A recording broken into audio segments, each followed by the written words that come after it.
Bonjour, alors on se retrouve aujourd'hui pour une nouvelle page de Art Journal encore. Devinez qui c'est le boulet. Je viens d'enregistrer ma voix off pendant plus d'une demi-heure sur la vidéo. Et au moment de la charger, devinez ce qui s'est passé. J'avais mis pause. Et voilà, donc à chaque fois que je mettais pause, je m'enregistrais. Et quand je pensais m'enregistrer, je ne m'enregistrais pas. C'était en pause. Donc, on n'a plus qu'à recommencer, hein. Donc là, vous avez vu, hein, j'ai pris mon papier aquarelle Fontaine 100% coton en grain fin et je viens faire mon fond. Alors cette fois-ci, hein, contrairement à la semaine dernière, voilà, pour un essai semi-concluant, on va dire, la semaine dernière, là, j'ai pas pris de risque. J'ai fait mon fond comme ça directement, donc avec des poudres Magical, toujours du set Enchanted Forest. Et là, il s'appelle Gnome Berry Bordeaux, je crois, quelque chose comme ça. Donc, j'ai fait mon fond, j'ai pchité de l'eau et ensuite avec un pinceau, un gros pinceau gorgé d'eau, je viens étaler les poudres qui s'étaient pas bien diluées. Sur une autre feuille, alors toujours du papier Fontaine, 100% coton, mais en grain satiné cette fois-ci. J'en suis moyennement satisfaite de ce papier, je vous l'ai dit. Par moment, il me fait des super fondus, des super dégradés, et puis par d'autres moments, je sais pas, j'arrive à rien, ça me fait des auréoles. Euh, voilà, bon, je sais pas. Je vais le finir. Peut-être que quand je serai arrivée à la fin, je m'en sortirai mieux. J'aurai compris ce que je fais mal. Bon, voilà. Toujours est-il que j'ai fait mes tamponnages dessus. J'ai directement fait une petite scène avec mes petits animaux. Là, j'ai utilisé le petit renard et le petit écureuil de la planche en forêt de la dernière collection chou. Je les ai directement tamponnés en utilisant la technique du cache avec un post-it sur mon. J'ai caché mon rondin de bois que je voulais en en premier plan et mon petit écureuil par-dessus et mon petit renard par derrière. Je dis comme ça, je pense que ça me fera moins à découper, ce sera plus facile à découper, je me suis dit. Et puis de toute façon, voilà, c'était comme ça que j'avais l'intention de les mettre sur ma page. Donc, je les ai fait directement. Donc là, je suis en train de colorier donc, mes petits rondins de bois. Donc, pour les petits rondins de bois, je vais vous donner les mélanges puisque je me les suis notés là. J'ai utilisé, alors sur le fond en mélange très dilué, enfin en fond très dilué, de la terre d'ombre naturelle. Ensuite, pour foncer un petit peu mon mélange, j'ai rajouté un petit peu de bitume. Voilà, donc je suis venue faire des ombres ici ou là. Ensuite, alors c'est facile parce que le tampon, il y a déjà, voilà, il y a déjà les petits traits dessinés donc qui vous donnent une indication un peu de là où mettre les ombres. Donc là, avec mon bitume un peu moins dilué, je suis venue mettre un petit peu. Et puis les endroits où je voulais vraiment foncer, j'ai utilisé du brun Van Dyck. Pour mon petit écureuil et mon renard, j'ai fait des mélanges aussi. Moi, j'aime les mélanges. C'est rare que j'utilise mes couleurs seules. Souvent je fais un mélange, que ce soit pour le fond ou pour les ombres. Donc là, pour la base de leur pelage, j'ai utilisé un petit mélange d'or de quinacridone et de terre d'ombre brûlée. Donc toujours pareil, au départ, j'en mets partout sur le pelage voilà, un- en le diluant bien, en mettant beaucoup d'eau et voilà.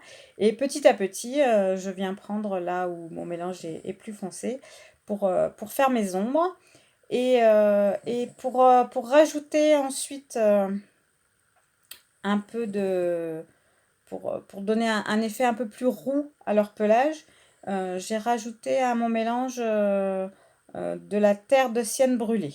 Voilà. D'ailleurs, vous voyez, j'en ai mis un peu plus dans le mélange pour le renard que pour le petit écureuil. Le petit écureuil est un peu plus brun et le renard est un petit peu plus roux. Bon, c'est subtil, vous me direz, mais voilà. Je voulais faire ça comme ça. J'ai eu un petit souci avec un poil. Alors, je sais pas si c'est un poil de mon pinceau ou un poil de mes animaux qui a volé, qui s'est retrouvé dans le pelage là, et j'arrivais pas à l'enlever. J'ai galéré. Il m'a fait d'ailleurs une petite trace que j'ai pas réussi à ravoir dans, dans, dans la colorisation. Bon, c'est pas très grave, hein. Ça sera peut-être même caché par du décor. Et la tête de mon renard, je voulais la faire un peu plus claire, donc j'ai utilisé pour ça un mélange beaucoup plus dilué. Et ensuite, le poitrail du renard, donc je voulais le laisser blanc. Mais bon, pour que le blanc ressorte bien, j'ai fait des petites ombres. Alors pour ça, j'ai utilisé ma palette Prima Vintage Pastel et j'ai utilisé le Stone Grey. Ensuite, je vais m'attaquer donc à la colorisation de mes grosses fleurs, là, mes fleurs chouchou, hein. C'est pas la première fois que je les utilise et je pense que c'est pas la dernière. J'adore cette fleur, vraiment. Et donc là, je suis en train de préparer mes mélanges. Alors, je vous ai laissé que la colorisation d'une seule de ces fleurs, hein, mais les deux ont été faites sur le même principe. Et donc, pour les mélanges, donc, je suis venue mettre un mélange donc j'ai fait en deux couleurs mes feuillages. Donc, pour la pointe des feuilles, je voulais y mettre du jaune qui tire vers le orange, et pour aller après jusqu'au rose rouge. Alors, j'ai pas fait attention. C'est exactement le même mélange de couleurs que pour la dernière fois que j'ai utilisé sur une page cette fleur-là. Bon, c'est le hasard. Enfin, j'adore ce mélange-là aussi. C'est les tons bah, voilà, que je voulais donner à ma page. Euh, donc, bon, là, j'utilise de l'aquarelle, alors que la dernière fois, j'avais utilisé mes poudres Magical. Mais bon, l'effet est à peu près le même. Donc, voilà, je m'égare. Donc, on revient au mélange de mes aquarelles. Donc, pour le jaune de la pointe des feuilles, j'ai utilisé du jaune azo moyen. Ensuite, bah, plus on allait vers le centre pour donner un effet un peu moins jaune, un peu plus dans les tons orangés, j'ai utilisé un peu de gomme goutte. Donc c'est quand même du jaune, hein, mais avec une pointe d'oranger. Et ensuite, j'ai mélangé avec du rose de quinacridone. Donc le jaune et le rose de quinacridone, ça me faisait un petit orange léger. Et ensuite, le rose de quinacridone, je suis venue le foncer avec de la laque Garance foncée. Pour, plus j'arrivais vers la base de ma fleur. Et vraiment à la fin, là, vraiment pour la base de la base, je voulais qu'elle tire vraiment vers le rouge. Donc, j'ai rajouté du rouge Helios à mon mélange. J'utilise le même mélange pour mon petit champignon et puis le chapeau champignon de mon petit garçon. Donc, bah, exactement de la même façon, hein. Je commence par une base jaune très très diluée. Et plus ça va, plus je mélange vers du rose orangé et pour arriver de l'autre côté du chapeau vers le mélange de roux. Donc, j'utilise, voilà, il faut bien doser la quantité d'eau que l'on a sur son pinceau. Donc, c'est pour ça que j'utilise, vous voyez, sous ma petite palette de mélange, là, un sopalin pour venir absorber le surplus d'eau ou le surplus de pigment que j'ai sur mon pinceau voilà, pour mettre la bonne dose pile sur ma feuille. Bon, une fois que toutes mes colorisations sont faites, en attendant qu'elles sèchent, je viens vieillir un peu le bord, le tour de ma feuille, puisque bah, dans ce carnet-là, hein, ce que je vous expliquais, là, les pages que je dois découper donc de mon bloc de papier aquarelle, c'est collé bah, des quatre côtés, donc il faut que j'utilise un cutter pour venir découper la page que je veux. Alors, soit mon cutter est vieux, la lame de mon cutter est trop vieux et du coup ça déchire un peu le papier, soit c'est moi qui suis pas douée, soit ben, c'est comme ça, la colle est est trop puissante et donc ça me déchire toujours un petit peu, enfin les bords sont pas nets. Donc bah, j'ai pris le parti, hein, de faire comme ça sur toutes mes pages pour ce futur carnet là de Art Journal. Et puis j'aime bien, de toute façon c'est un effet que j'aime bien, hein, l'effet un peu vintage. Donc, pendant que je papote, vous avez vu que j'ai utilisé le postcard de la planche postcard, je crois qu'elle doit s'appeler. Enfin, je sais plus comment elle s'appelle cette planche-là, toujours une planche de la dernière collection. Et maintenant, je suis en train de voir comment je vais disposer mes différents éléments. Alors, je vous ai laissé euh, cette partie. C'est une partie qui a duré longtemps, longtemps, très très très longtemps. Parce que j'avais une idée hein, de la disposition de mes éléments. Donc là, vous voyez, hein, j'avais prévu de mettre mes petits animaux sur la page de droite, parce que ma page va être pliée en deux.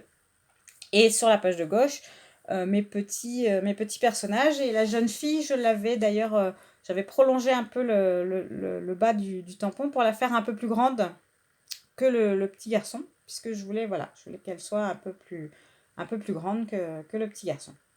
Et, euh, et j'avais prévu de mettre donc mes belles fleurs là par devant pour cacher le bas du tamponnage, puisque ils ont pas de bas. Voilà, donc pour pas qu'ils flottent dans l'air, hein, mes petits bonhommes, voilà, j'avais prévu de faire ça. Sauf que ça n'allait pas, j'essaye, là, je mets mes feuillages, je mets mes fleurs pour essayer de cacher. Ça ne me convient pas. Je trouve que c'est pas harmonieux, c'est pas équilibré, rien ne va sur cette page. Donc, j'essaye encore, tant bien que mal, à trouver la bonne disposition. Je mets mes animaux en l'air, ça va pas non plus. En plus, j'ai une autre contrainte, c'est les petits champignons, là, vous savez, de la planche avec enfin, c'est des petites maisons champignons euh, que j'ai tamponnées, mais je veux pas les utiliser en maison champignons, je veux les utiliser en champignons, tout simplement. Voilà, je voulais pas apporter ce côté-là un peu féerique. Oui, ok, ma page, je voulais la faire féerique, mais pas comme ça. Donc, il faut aussi que je cache la petite fenêtre qui apparaît sur leurs pieds. Donc, voilà, contrainte supplémentaire. Euh, j'ai vraiment galéré. Au bout d'un moment, même, vous voyez, j'ai abandonné. Je me suis dit, allez, laisse tomber, j'ai tout ramassé et je me suis dit, allez, passons à autre chose, je vais m'attaquer au fond de ma page. Donc là, j'avais prévu donc, de tamponner le tampon chiffre là. Oh, j'adore ce tampon. Derrière le petit tampon postcard. Bon, à la base, j'avais prévu de le tamponner direct comme ça, sur toute sa longueur, tout simplement, derrière le post-it. Euh, enfin, le tampon post-it. Sauf que il n'était pas suffisamment long à mon goût. Donc, j'ai décidé de venir cacher une moitié et de tamponner une partie et de venir tamponner l'autre côté, sachant qu'au milieu, il y aurait plusieurs fois le chiffre 4 et 5, mais bon, on s'en fout, c'était plus ou moins caché par le tampon post-it. Donc, de peur d'avoir un fond trop présent, j'ai tamponné en deuxième génération. Donc, j'ai tamponné une première fois sur mon brouillon et une deuxième fois sur ma feuille. Sauf que, vous l'avez vu, pour le côté gauche, très bien, j'ai fait ça. Et pour le côté droit, hop, parti dans mon élan, j'ai oublié de faire une première génération sur mon brouillon. Ce qui fait que mon tampon était quand même plus foncé à droite qu'à gauche. Donc, j'ai réussi. Alors, je suis assez contente. C'est à reprendre le tampon de gauche en visant à peu près bien. Et donc, bon, quand on regarde de près, on voit que ça s'est un tout petit peu décalé. Mais enfin, c'est pas flagrant. C'est qu'un tampon de fond. Ça se voit pas des masses. Sur la même planche de tampon, on a un grand tampon texte, fond de texte. Donc j'utilise des parties, vous voyez, là je l'ai même pas mis sur un bloc acrylique, hein, je l'ai pris directement comme ça et je tamponne voilà, des parties. J'ai aussi utilisé un pochoir feuille de la Fée du Scrap avec une encre Distress Victorian Velvet, je crois elle s'appelle, dans les tons rose, vieux rose et que j'ai mis un petit peu ici ou là aussi. Et là, je viens faire des gouttes avec donc de l'encre acrylique. Hein. Là, c'est les petits pots d'encre Winsor & Newton. savez, j'ai les 4 couleurs, le blanc, le doré, l'argenté et le noir. J'aime beaucoup faire des tâches avec. Par contre, j'ai toujours pas trouvé le pinceau idéal, enfin qui me convient moi pour faire la bonne taille de tâche. Donc je suis toujours à chercher. Là, pour l'instant, je suis pas très douée, je mets plus des tâches autour que sur ma feuille. C'est pour ça que vous avez vu, j'ai bien protégé avec de l'essuie-tout parce que sinon, il y en a partout. Déjà qu'il y en a partout. Une fois que j'ai bien séché mes petites taches d'encre, je vieillis le tour de ma page, toujours avec de la Distress Vintage Photo. Et je suis revenue donc pour la disposition de mes personnages. Donc bon, là je ne vous ai pas filmé parce que sinon la vidéo, c'est pas une demi-heure qu'elle aurait duré, c'est 3 heures. J'ai fini par trouver une disposition qui me convenait. J'ai totalement changé par rapport à mon idée de base, hein, puisque vous voyez, j'ai séparé mes deux petits personnages. J'en ai mis un à droite, un à gauche. Et là, j'ai réussi. Une fois que j'avais décidé de faire ça, tout s'est enclenché et tout s'est bien mis comme il fallait. C'était c'est à croire il fallait les séparer, ces deux personnages. Sur les angles en haut de ma carte, enfin, de ma page, j'ai utilisé un petit tampon angle qui est sur la planche postcard. Et j'y colle aussi mes deux jolies fleurs. Voilà. Finalement, c'est ici qu'elles ont trouvé leur place pour finir le coin de ma page. Donc, voilà, je les colle bien. Qu'est-ce que je fais ensuite? Ah oui, alors, j'ai repris un petit tampon, c'est un tout petit tampon feuillage. Voilà, des petites fleurs là. De la planche en forêt. Donc c'est la planche où vous avez le petit écureuil et le petit renard. Donc il y avait ce petit tampon là donc, que je reprends. Vous voyez, j'ai collé sur mon doigt pour pouvoir vraiment bien viser et pouvoir le tamponner à l'arrière de mes différents tampons, de mes différents personnages pour donner un aspect un peu plus nature, un peu plus, voilà, qui se trouve vraiment au fin fond de la forêt, enfin, ouais, dans la nature. Donc je cache hein, les parties que je veux protéger. J'utilise un second tampon. Là, c'est juste une branche avec des feuilles pleines. Voilà, que j'ai pris à une autre collection. C'est la collection dans la lune. C'est le tampon en harmonie, je crois qu'il s'appelle. Enfin, comme d'habitude, hein, je vous mets à la fin de la vidéo toute la liste de tout le matériel. Je vous décris tout le matériel que j'ai utilisé. Et sur cette planche-là, il y avait également un petit tampon étoile. Et je me suis dit que ça pouvait être pas mal de rajouter quelques petites étoiles ici ou là, pour donner un petit peu ce côté un peu plus féerique hein, à ma page, puisque c'est le thème de ma page. Et d'ailleurs, j'utilise tous les textes de la planche, je ne sais plus comment elle s'appelle cette planche. Vous savez, c'est là où il y a les petits champignons, justement, les petits champignons maison, là, avec leurs petites fenêtres. Et donc, il y a plusieurs textes sur forêt enchantée, la magie, voilà. Donc, je les utilise, je les mets ici ou là pour compléter ma page. Et ensuite, avec un petit crayon, un stylo à pointe fine, noir, je viens reprendre le bas de mes petits tamponnages de fond là, parce que avec l'épaisseur du collage, enfin voilà, mes personnages sont collés, donc il y a une petite épaisseur, donc j'étais pas arrivée jusqu'à la base, donc, voilà. Donc pour pas que ça fasse bizarre, que mes feuillages ne sortent de nulle part, voilà. J'ai repris ça. Et là ensuite le bas de ma page, c'était très clair, très bizarre, c'était pas, ça faisait pas, ça n'allait pas, ça ne me convenait pas, donc j'avais la flemme de ressortir mes aquarelles, le pot d'eau, tout ça, donc j'ai pris un de mes crayons d'Erwenting Tense une couleur voilà, un peu sépia, je sais plus lequel c'est que j'ai utilisé. Bah, pareil, vous aurez le nom à la fin de la vidéo. Et avec un petit stylo à réservoir d'eau, voilà, je viens compléter le bas et foncer le bas et voilà, ça va beaucoup mieux, ça s'harmonise mieux, je trouve. Et donc là, ensuite, je viens rajouter un petit peu de Glossy Accent. J'adore le Glossy Accent, ça fait briller ma création. Sur mes fleurs du haut et les petits chapeaux de mes petits, ma petite fille et de mon petit garçon. Voilà. Alors, à la base, j'avais prévu aussi d'en mettre sur le chapeau du champignon. Vous savez, le champignon bah, qui a la même couleur que celui du petit garçon. Sauf que ma page dans mon carnet sera pliée en deux au final.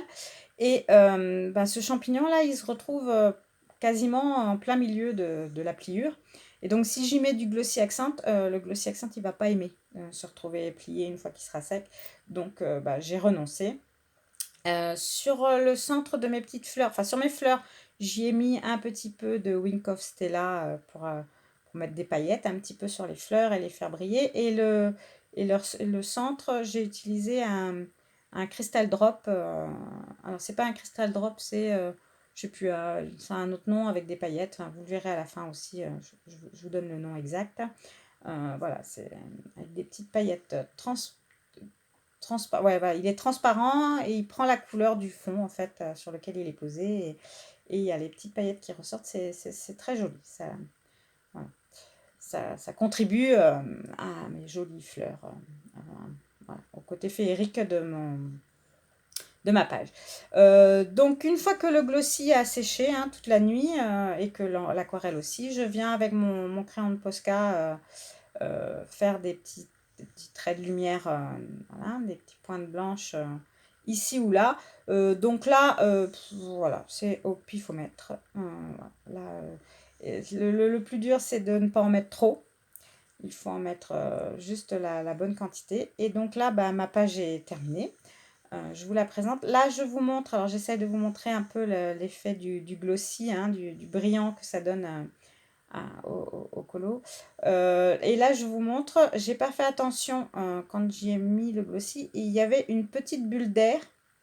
Et donc, si on ne l'éclate pas avec une petite pointe, une petite aiguille ou quelque chose comme ça, si on la laisse, la bulle, en séchant, elle éclate et enfin, elle fait une petite marque. Bon, c'est pas très gênant, hein, voilà, c'est qu'une page de art journal. C'est du détail, c'est pas flagrant, hein, il faut le savoir pour s'en rendre compte. Mais bon, voilà. C'est bon à savoir, il faut y penser et vérifier qu'il n'y ait pas de petite bulle d'air. Bon, là, il n'y en avait qu'une, il y en aurait eu plusieurs, ça aurait été plus gênant. Et donc, ben, je vais vous laisser avec la présentation des différents produits utilisés pour cette page. Et j'espère que cette création vous a plu. J'espère que mes explications ont été suffisantes. Bon, que je ne vous ai pas trop saoulé avec mon blabla. Dites-moi en commentaire si j'ai oublié de vous dire quelque chose ou si vous avez des questions ou quoi que ce soit pour cette page. Pensez à vous abonner si vous n'êtes pas encore abonné et que vous souhaitez voir les prochaines vidéos créations. N'hésitez pas non plus, si vous découvrez ma chaîne et que vous voulez voir d'autres créations, vous avez des playlists pour les différentes vidéos que j'ai fait, parce que là, je commence à en avoir fait quelques-unes, des petites pages d'art journal. Et en attendant qu'on se retrouve, prenez bien soin de vous, prenez soin de vos proches, et à très vite pour la prochaine vidéo. Bye bye! Donc, les produits que j'ai utilisés pour faire cette page. Alors, pour le papier de fond, je vous l'ai montré en début de vidéo. Donc, c'est toujours le Fontaine Aquarelle 100% coton en 300 grammes, grain fin. Et donc, qui est dans les dimensions 18 par 24. Voilà. Donc, ça me fait un plus petit, des plus petites pages d'art journal que si c'était en 21-29-7. Voilà. Donc, ça, c'est pour le papier de fond. Pour faire mes tamponnages, je finis mon papier aquarelle, donc 100% coton en grain satiné, toujours de chez Fontaine. Voilà. Alors, par moment, je le trouve très bien. Il fait de très jolis fondus. Et par d'autres moments, je ne sais pas pourquoi. rien ne va. Quand je mets de l'eau, ça fait des auréoles. Enfin bon, voilà. J'en suis pas complètement satisfaite. Donc je pense que la prochaine fois, quand j'aurai fini celui-là, je testerai une autre marque pour voir ce que ça donne. Pour faire mon fond de page, j'ai utilisé une poudre Magical du set Enchanted Forest. Et donc, c'est la poudre Gnome Berry Bordeaux. J'adore cette poudre, je la trouve très... Bon, voilà, toutes les poudres Magical hein, sont magnifiques de toute façon. Toujours pour le fond de la page, j'ai utilisé un pochoir, c'est un pochoir de la Fée du Scrap. Un pochoir feuille comme ça, que j'aime beaucoup, que j'ai utilisé avec de la Distress Oxide Victorian Velvet. Voilà, et une petite, un petit pinceau comme ça, alors à maquillage à la base, hein, mais voilà. Donc celui-là, il vient de chez Stampin' Up, mais enfin, vous avez toutes sortes de pinceaux. Voilà. Pour les tamponnages, alors j'ai utilisé exclusivement des tampons Swan Flower pour cette planche-là. Principalement de la collection Forêt Enchantée. Donc pour les fleurs ici, ma petite planche chouchou de cette fleur-ci qui s'appelle Fleur d'automne. Les petits personnages, donc Little Boy et Little Girl. Voilà. Pour les animaux de la forêt, donc c'est la planche en forêt. Donc on a le petit renard, le petit écureuil. J'ai également utilisé les petits glands ici et cette petite fleur là que j'ai mis en tamponnage de fond. Voilà. Pour les différents petits champignons que l'on a sur la page, alors j'ai utilisé ce petit champignon que l'on avait en tampon cadeau lors de la commande à la sortie de la collection Forêt Enchantée. J'ai également utilisé le champignon qui se trouve sur cette planche qui s'appelle Frise de saison. Et les deux champignons qui sont sur la planche, les maisons champignons. J'ai également utilisé ce feuillage et cette frise là, mais que j'ai juste découpé les feuillages séparément et les fleurs pour les utiliser ici ou là. J'ai également utilisé tous les textes de cette planche pour venir faire mon fond, pour venir mettre du texte sur mon fond. Toujours sur le fond, donc j'ai utilisé cette planche là qui s'appelle fond texte sommaire, donc pour les chiffres, et à certains endroits j'ai utilisé certaines parties de ce tampon que j'ai tamponné en vintage Versafine Vintage Sepia dans le fond là pour faire des petits effets écriture discrets. Et mes chiffres, je les ai également tamponnés de cette couleur là. Et j'ai également tamponné ce postcard là de la planche mosaïque. Donc le postcard de la planche mosaïque. J'ai également utilisé sur cette planche le petit cadre là pour le mettre ici dans mes angles. Tous mes tampons, autres que les tampons de fond, donc tous les tampons tamponnés en noir, donc les tampons à colorier et puis postcard, les petits textes, je les ai tamponnés avec ma Versafine Onyx Black. Voilà. Pour les petits feuillages de fond, donc je vous l'avais dit, j'ai utilisé donc ce petit feuillage là de la planche en forêt, mais j'ai également utilisé cette petite branche de feuilles là pour venir compléter, et les petites étoiles également ici. Donc c'est la planche de la collection Dans la Lune et c'est la planche Harmonie. Voilà. Donc j'aimais beaucoup ces petites étoiles là pour donner un petit effet un peu forêt enchantée, merveilleux. Voilà pour les tampons. J'ai fait le tour de ma page avec la Distress Vintage Photo.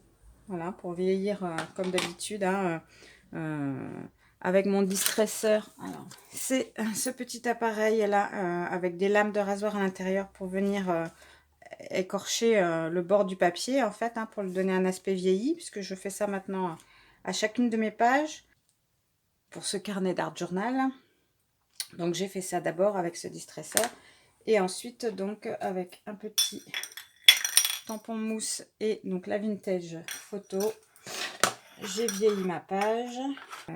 J'ai utilisé du glossy accent pour mettre donc sur mes fleurs, sur les petits chapeaux des petits personnages. J'ai également utilisé une glitter drop de chez Nouveau avec donc transparent à paillettes pour faire des petits cœurs à mes petites fleurs. Donc donc c'est comme du crystal drop, hein, sauf que c'est avec des paillettes, hein, d'où son nom, hein, glitter drop. Et donc il sèche transparent en fait. Vous avez juste, donc il prend la couleur du fond sur lequel vous le mettez. Donc là, ben voilà, elles sont devenues jaunes avec des paillettes. Et donc voilà, ça fait des petits cœurs à mes fleurs qui sont très jolis. J'ai utilisé mon crayon noir pour mes petits tamponnages pour venir les finir, les raccorder, voilà, parfois, parce que comme je les ai tamponnés après avoir collé mes images, bon, ça venait pas toujours jusqu'au bout. Donc j'ai utilisé un petit Faber-Castell Pit Artist Pen et en version XS, donc il fait 0,1 mm. Et pour finir, le petit trait de Posca, donc c'est du Posca blanc, la taille c'est 1 PC 1 M, voilà, qui fait 0,7 mm. Donc c'est une pointe comme ceci. Voilà, je crois que j'ai fait le tour. Non, il reste pour le bas de ma page qui était très blanc et voilà, je voulais faire un sol un peu à ma page avec un pinceau à réservoir d'eau et mon Derwent Intense, donc c'est le Oak, le 1730. Donc je suis venue, bah, vous l'avez vu sur la vidéo, hein, prendre avec mon pinceau à réservoir d'eau sur la pointe et colorer le bas de ma page, voilà, pour que ça se fonde mieux, dans le décor. Voilà pour le matériel utilisé. Je vous remercie beaucoup d'avoir suivi cette vidéo. Bye bye!